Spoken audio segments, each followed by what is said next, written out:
get a report on Veterans Day, have a winter survival kit, PSA, and an update on the drama club on this week's episode of Laker Nation.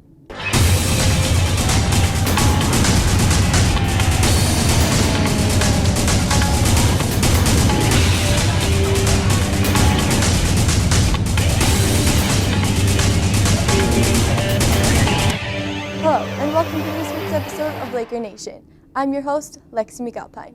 Last Tuesday was Veterans Day. HLWW had activities at the elementary, middle, and high school levels. Let's go to Zach with a report on the high school event. Of the many Veterans Day activities throughout the district, we attended the high school assembly. The band played the Armed Forces March, which included the individual songs of the 5 military branches. The choir sang an American hymn, a setting of America the Beautiful. Mr. Gary Schmidt gave a speech on his experiences as a veteran. The speech was very powerful and he received a well-deserved standing ovation. I spent 20 years in the Marine Corps, active duty, with all of that being in law enforcement. Why am I teaching 9th grade science? I don't know how it correlates. Traveled around the world twice, saw a lot of places, saw a lot of things. Today I want to talk about history, and not history as we normally hear it for what Veterans Day is and what Memorial Day is. I'll give you a little bit of a history on about what a veteran does. Army Staff Sergeant Lieutenant Militia, listening wards for your worst. While serving in combat outpost Keating in Afghanistan, he and his comrades awakened to an attack by anticipated 300 enemy fighters on October 1st, 2009. According to his Medal of Honor citation, Staff Sergeant Militia took out an enemy machine gun team and engaged in taking out a second.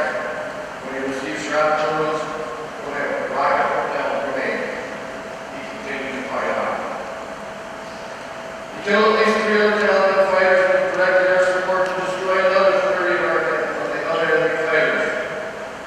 After receiving the nation's highest military medal, Staff Sergeant Militia said he felt conflicted.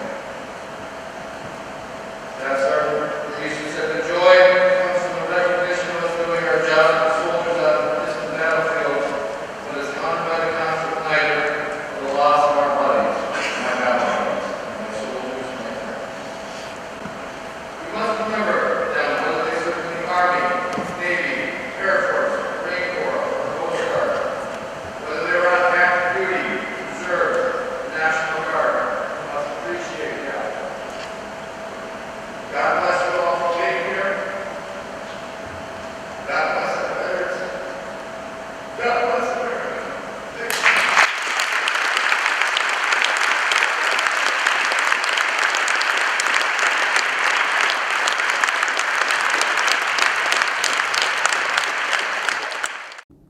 Thanks, Zach.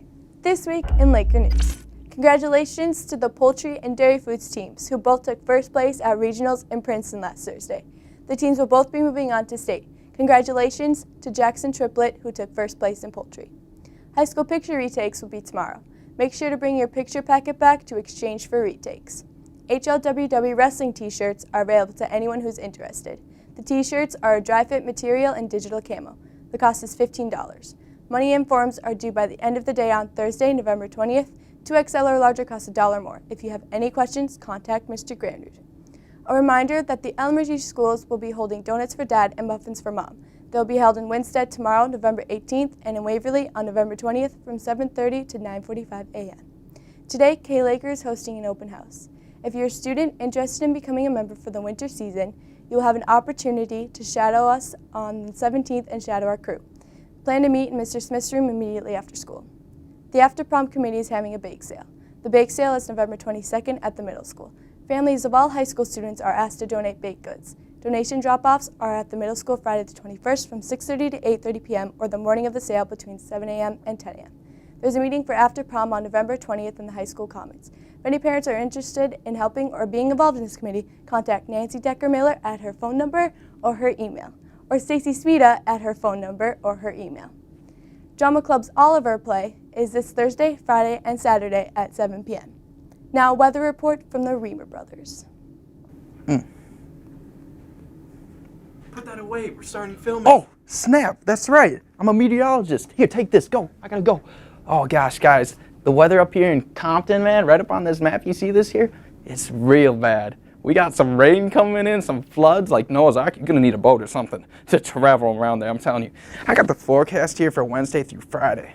Even Saturday and Sunday next week, guys. Guess what? There's a Sharknado coming. Better watch out. You ever seen the movie? It's gonna be way worse. Number 2, not so good, but for real, I'm a meteorologist. Peace out. Sorry about my brother. I'll get to you with the real forecast. This week, it's going to be all shorts weather. Monday is a high of 19, low of 1. Go out to Nate in the field. It's cold!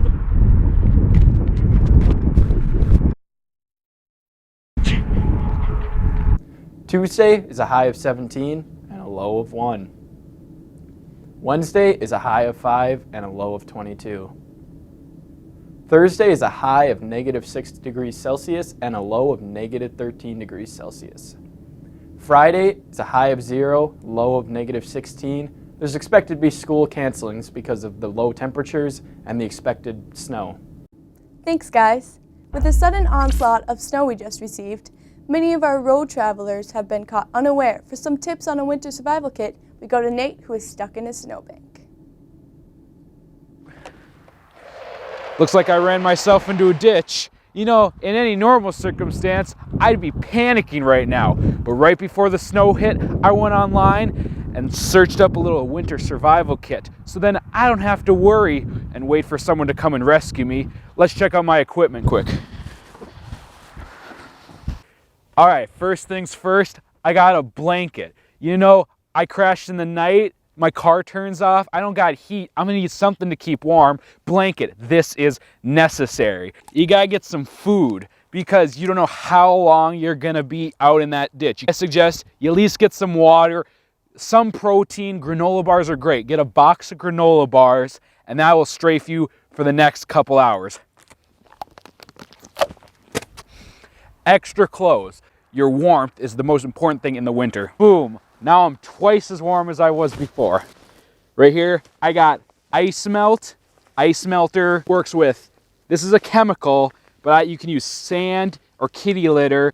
It makes the ice go away, melts the snow. You just pour it on your tires. You're stuck in the ditch. Make yourself a path. Maybe you can get out using this. Make it a little easier to get out. Next thing, this is a siphon. Not really, it's a hula hoop, but you know, in all honesty, this is a siphon. All you do is you stick one end in their gas tank, take the hose and just suck it out.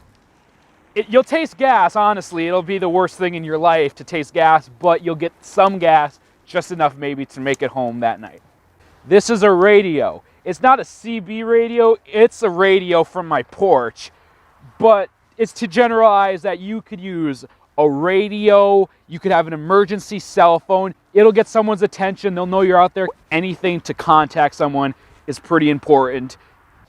These are bungee cables. I'm using them as a tow cable. You're gonna need something a little stronger than bungee cables, like a rope or a chain, but hopefully you have that and this reminds you to pack something like that. Last but not least, shovel. I mean, you're not gonna get out of that ditch just because you want to. You're gonna have to get out of that ditch. So you just go up, you know, it's a shovel. Everybody knows how to use a shovel. Snow around the tires, get a handful. I didn't get a handful there, but you know, you get the point. It's a shovel. So hopefully all of this stuff gets you through the night, gets someone's attention, gets you enough gas or battery just to make it home. That is the point of all of this stuff. It's not there because it's got to be there. It is seriously to save your life, and some of this stuff is necessary. Well, you know, unfortunately for me, I had a porch radio, not really a cell phone, so I guess I'm walking. Man, I wish I didn't throw that granola bar on the ground. Thanks, Nate. The drama department performance of Oliver will be this Thursday, Friday, and Saturday at 7 p.m. Be there or be square. For an update on the latest, we go to Connor. What is your name and role in the play? My name's Nancy, and I am in love with Bill Sykes, who's played by Garrett, and my role is to help protect Oliver. I am Mr. Bumble in this year's musical. I'm a vendor, I'm a customer, I'm first man. I play the realist OG Brownlow. And I am second man. And I'm a soloist. My name in the play is Art for Dodger, and I try to help Oliver out. Is this your first time being in a play? No, I started doing plays when I was a freshman, and I have been in 5 musicals and plays since I started high school. Which was your first one? My first one was The Music Man. No, my first play was freshman year. We did Music Man. Oh yeah, it's my first time. No, I've been in 3 other musicals. What was your first time? I was a freshman, and it was Guys and Dolls. First play would probably be A to Get Your Gun when I was in 3rd grade. No, I have been in plays since I was 7, I believe. I started with Prairie Fire Children's Theater, which was a summer play thing that used to come around. What is your dream role? I've always wanted to be like a lead actress. If we did West Side Story, I'd want to be a shark. I'd want to be a bad guy because they have the best moves if you've ever seen West Side Story. I haven't.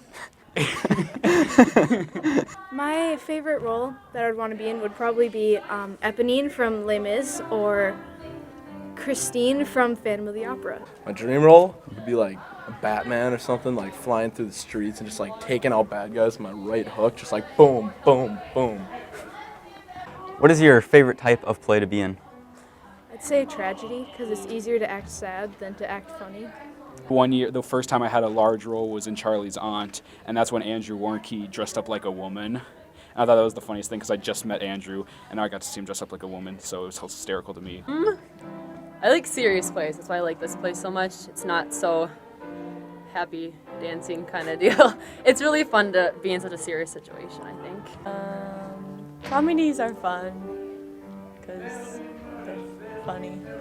I like being in musicals because it's really fun to sing and like act and be with fun people and to see how they would act in plays.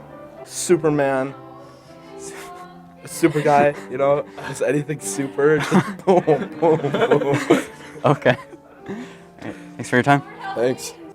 I'm going to make a lot of people mad because I have no clue what those plays are. Not even a fan of the opera? No, I know, I've never seen it. Thanks, Connor. That does it for this edition of Laker Nation.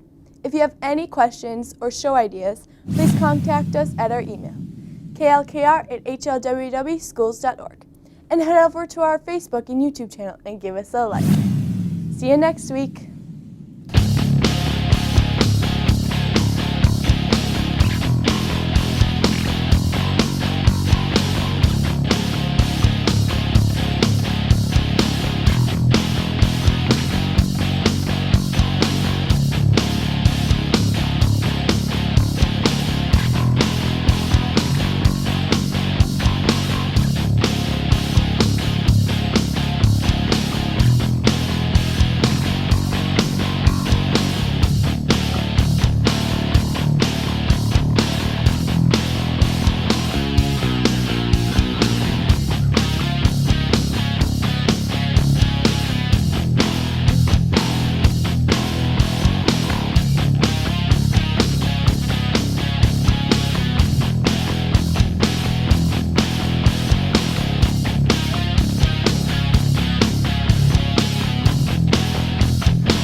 It's all clear. It's all clear. It's going to be a beautiful day.